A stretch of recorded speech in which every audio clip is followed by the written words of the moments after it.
Greetings again, everybody. Welcome back to Demon's Crest. So last time I showed you one of the endings, but let's just pretend that we never did that and instead went straight to the forest and did that instead. So we now have access to two new areas, so let's go to the one that is labeled with the Roman numeral 5, the Sunken City. It is much like you're led to assume an area full of water.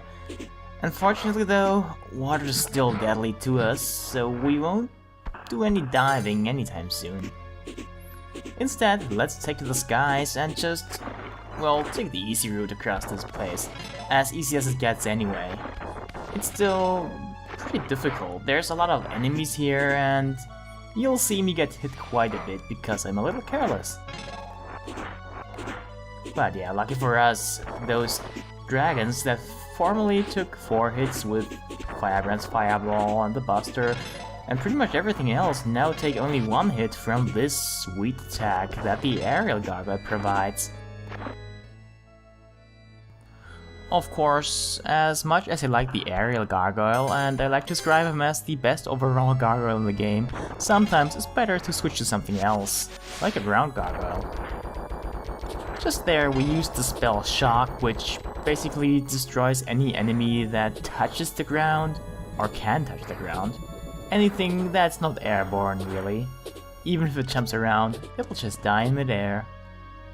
That's how good that Earthquake is.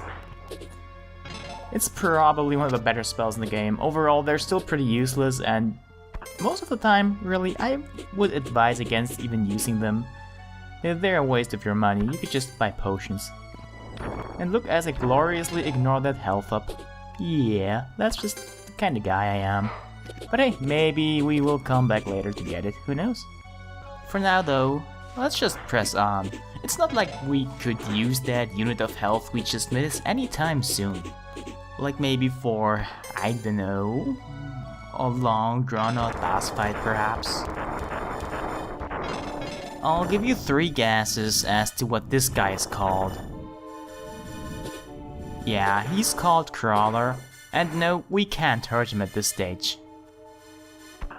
We'll now have to patiently wait for him to reach our locations so we can actually commence the fight. And yeah, of course, this boss as well is immune to the Aerial Gargoyle's shots. Which is a shame really, because it would make him so much easier. This is one of the bosses that can take quite a while. Mostly because he's not vulnerable at all times. You pretty much have to wait for him to open his eyes so you can hit them. And he does take a lot of hits, by the way, just so you know. This'll take a while. And it's not like he's the easiest boss ever either. I mean, he's not hard, but his attacks can trip you up sometimes. When he's throwing his small little buddies, you can never really tell for sure whether he's gonna throw them straight at you or at an angle high above, so you kinda have to guess where you're standing safe, and you're not always gonna guess right. It's pretty much up to chance. I'm not sure there's any way to actually tell how he's gonna throw. He can also spawn zombies and they fly in a wavy pattern, like so. And his only other attack is causing a small earthquake and rocks will fall from the sky. But it can be easily dodged by just, well, sticking to the right side of the screen. And yeah, this is basically how you fight this big blob of skin and guts and teeth. And it's a pretty long fight. We're barely half done with him at this point, although I think he's already turning slightly darker red. I might be imagining this though. It's kind of more subtle with him. But that kind of just illustrates how many hits he can take. Because when he changes his color, it's still a fair bit until he'll die. While other bosses, when they change their color, will pretty much die in just a few more hits. But then again, I think maybe I actually only did imagine that he changed his color. Still though, he does change his color earlier than others, and will take a lot of hits once he's actually changed his color, just like I told you. The Crawler is more of a test of endurance than anything else, really. And I'm not too happy with this boss fight, I have to say. I mean, I see what they were trying to go for. When we meet him, like when you first see him, he falls from above, it's a surprise, and then he slowly but steadily crawls up from behind us, and actually, he eats all of the bones that he comes across on his way.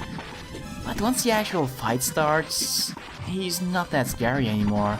I mean, the only reason we can't run from him anymore is because, let's face it, the screen stops scrolling. And then the actual fight just drags on, and it takes a really long while, and I'm sad to say, it gets boring after a while. And I'm glad it's over now. But boy, is it worth it. Because, look at this. Look at what we just found. It's another crest. The crest of water, which will allow us to transform into the tidal gargoyle. And we can now swim. And we can touch water without getting injured. Awesome. But before we actually go back to the Sunken City and explore the, well, submerged part of it, let's head to the town and just listen to our old friend, the fountain guy. He is indeed impressed with our ability to swim, as are we, because so far water has proven to be quite dangerous. Now, of course you might remember that out in the town, there was some water as well. So, let's just check out our newfound ability to swim right here in this water. The button that usually would allow us to headbutt or ascend, in this case, will allow us to swim in a straight line. Which is more useful than it sounds, really. If we don't use that ability, we can just, you know, hit the jump button and swim Super Mario style. And look at this! There is an urn. And if we jump into the last bit of water later on, we can even find a talisman. It is the hand, and the hand, boy is it a nice one. It allows us to fire one more shot than usual. That's 2 fireballs or 3 buster shots. And now there's another pool of water here, which we're already inside of.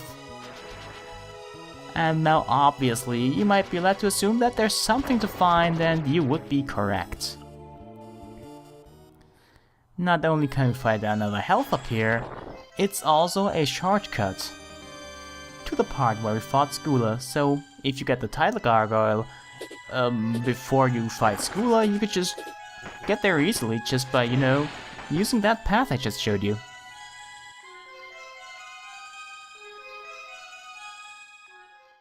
Now let us get back to the main event of the evening and explore the hidden path of the Sunken City.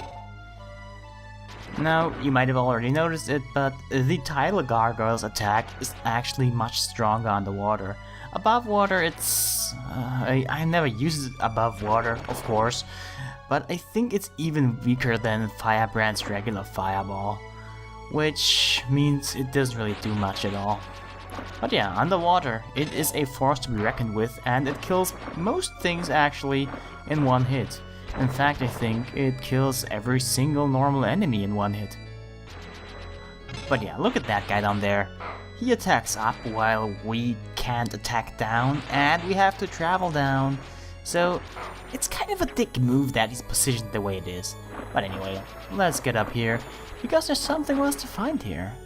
In general, it's best in video games to always use the path that is least likely to lead to your goal, because there's something nice to be found, like for instance, a health up.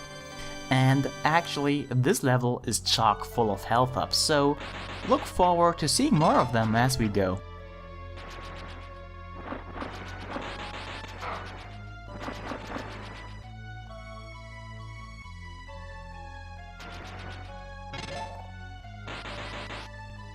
Paid attention to the music? I sure hope you did, because I like the music of this place. I think it makes this area feel really vast, even though the place is subject to 16-bit limitations, which makes it rather compact, especially by modern standards. But the fact that the music can make it seem like so much more, at least to me, I think says a lot about the music. Of course, at this point I will also have to point out the visuals, especially the backgrounds. Like, there's a lot of small details that make this place seem bigger than it is. And the game doesn't really do this as much in other areas, so this is an aspect of the Sunken City that, you know, I really enjoy a lot. And I also think that this is a pretty good underwater level. Most games that include underwater levels tend to just, you know, slow it down a lot once we actually reach that level. In Demon's Crest I don't really have that feeling. It is a change of pace, but it's not slowing us down. We do use a form that is suitable for underwater travel and combat, and the game makes us feel just that way. And as a nice bonus, it doesn't overstay its welcome. This fella here is called Holothurian, and Holothurian basically means sea cucumber. But this guy, well, he looks more like a snail than anything else. Still, he's our opponent for now. He, or I should say it maybe, sucks and blows as his main forms of attacks, and those little floating red things, they're the things that damage us other than the touch of Holothurian itself. His sucking and blowing can easily be escaped by using the Tidal Gargoyle's special ability, which is swimming in a straight line. Of course, if you get too close, you will get sucked in. And that's definitely something you want to avoid, because you will get hit at least twice, and one hit takes off 2 units of health. So, yeah, it can wreck you. And lucky for us, Holothurian is more of a sprint compared to the marathon that was the crawler, and he's already dead. It was a short but rather intense fight, which is way better than, you know, the crawler, which we've seen enough of. Nothing special as a reward, but you don't say no to a health up, right?